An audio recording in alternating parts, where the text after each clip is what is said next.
The 30th of October 1942. The Eastern Mediterranean, 70 nautical miles north of Port Said. A Royal Navy destroyer commissioned just 3.5 months earlier, crewed almost entirely by men who had never seen combat, has spent 16 straight hours hunting a single German submarine with depth charges. At 22:40, the U-boat finally breaks the surface, crippled, unable to dive again. Her crew abandons ship in the dark without properly scuttling her. 2 men from the British destroyer strip off and swim across to a sinking hull that could go under at any second, followed by a 16-year-old canteen boy who had lied about his age to get to sea. What they carry back out in the next few minutes will do something no Allied codebreaker had managed in 10 months of trying. It will crack the cipher the Kriegsmarine believed no machine on Earth could break. 2 of the 3 men who went aboard will not survive the night. This is the story of HMS Petard, and how an inexperienced destroyer crew handed Bletchley Park the key to the Battle of the Atlantic. By February 1942, the war under the sea had gone dark. Literally. For 2 years, British codebreakers at Bletchley Park had been reading German U-boat traffic encrypted on the 3-rotor Enigma machine, giving the Admiralty enough warning to route convoys around waiting wolf packs. Then the Kriegsmarine switched its Atlantic and Mediterranean boats to a new 4-rotor Enigma variant, codenamed Shark by the British.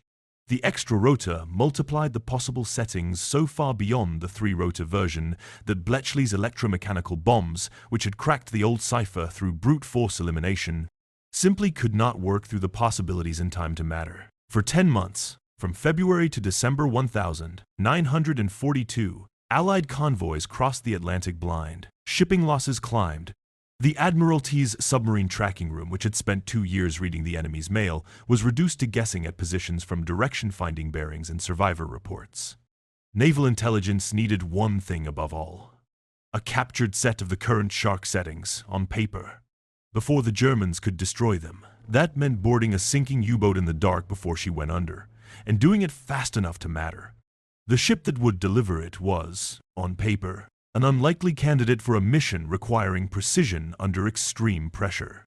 HMS Petard, a P-class destroyer built at Walker's shipyard on the Tyne, had been handed over to the Royal Navy on the 15th of July, 1942, with what her own service record described as a mainly untried crew, men straight from training depots with no combat experience between them. Her captain, Lieutenant Commander Mark Thornton, had a reputation as an unconventional officer who pushed his men hard and demanded results without much patience for excuses. 3.5 months after commissioning, that untested ship and crew were ordered, alongside 4 other destroyers, to hunt down a U-boat spotted by an RAF Wellesley of 47 Squadron north of the Nile Delta. There was no reason to expect this particular crew, this early in their war, to be the one that solved a problem the Admiralty's most experienced hunters had failed to solve for 10 months. The advantage they had was not experience, it was sheer persistence, and what 3 of them chose to do once the chase finally ended. The hunt began shortly after midday and did not let up until after dark. Petard, Pakenham, Dulverton, and Herworth depth-charged the contact for roughly 16 hours without a break, forcing the U-boat deeper and shallower and deeper again until her pressure hull cracked and she could no longer hold trim. The submarine was U-559, a Type VIC boat under Kapitän Lieutenant Hans Heitmann, 769 tons on the surface, part of the 29th U-boat flotilla operating out of the Mediterranean. At 22:40, with 4 of her crew already dead from the explosions and flooding, she broke the surface directly in Petard's searchlights. Petard opened up first with her 4-inch main guns, which proved too slow to train and too inaccurate at close range, then switched to her Oerlikon 20mm cannon, which worked far better. The German crew scrambled overboard under fire. In their haste, they opened some of the scuttling valves and seacocks, but not all of them, leaving the submarine flooding slowly instead of sinking immediately. A fatal margin of time that nobody topside yet understood had just been created. Thornton called for volunteers to search the hull before she went under for good. Lieutenant Anthony Fasson, Petard's first officer, 29 years old, said he would go. Able seaman Colin Grazier, 22, married only 2 days before shipping out, went with him. A 16-year-old NAAFI canteen assistant named Tommy Brown, who had falsified his birth date by 2 years to get to sea in the first place, followed them into the water, uninvited and unarmed. because he wanted to help. All three either swam or dropped from a whaler across open water to a submarine that was actively sinking, in the dark, with an unknown number of scuttling charges possibly still set, and climbed down through her conning tower, not knowing what they would find or how long the hull had left. Inside U-559, in near total darkness with water already rising through the control room, Fasten made his way to the captain's cabin and found codebooks printed in water-soluble ink. He understood immediately that the pages could dissolve in his own hands if he was not fast enough. He and Grazier formed a chain, passing volumes up through the conning tower hatch to Brown, who kept them dry and ferried them out across the gap to Petard's whaler, then went back down twice more for additional material as the water climbed. Among what came out that night were the Kurtz signal heft, the short signal codebook U-boats used for brief burst transmissions, and the Wetterkurtzschlüssel, the short weather cipher, both far more valuable to Bletchley than the Enigma machine itself, because a captured machine without current key settings was just an empty box. If you're finding this, look at how one night off Port Said reshaped the whole Battle of the Atlantic. Interesting. A quick subscribe helps the channel, and means you won't miss the next deep dive. Fasson went back down a third time, trying to wrench a spare Enigma unit and its wiring free of the mountings, while the water rose past his knees toward his waist. Brown, now standing on the conning tower with the sea washing over the submarine's afterdeck, shouted down that they needed to come up immediately. Grazier and Fasten started up the ladder. Before either man cleared the hatch, U-559 rolled and sank without further warning, dragging both of them down with her. Brown was thrown clear at the last instant and surfaced, certain there had been no chance to save the other two. Neither body was ever recovered. The submarine herself, along with the Enigma machine still bolted inside her, went down in deep water and was never salvaged.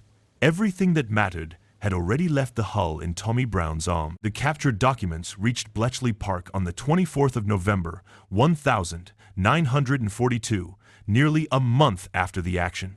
Cryptanalysts working the shark problem used the Wetterkurtzschlüssel to construct a crib, a fragment of known plaintext that let them work backward toward the day's rotor and plugboard settings. On the 13th of December, 1942, that crib produced a key with the fourth rotor sitting in a position that made the machine mathematically equivalent to the older three-rotor cipher Bletchley's bombs could already break. 6 bombs was set running against it that afternoon. Within an hour of the naval section confirming the break to the Admiralty's Operational Intelligence Center, the first decrypted signals were coming off the teleprinter, giving the positions of more than a dozen U-boats at sea simultaneously.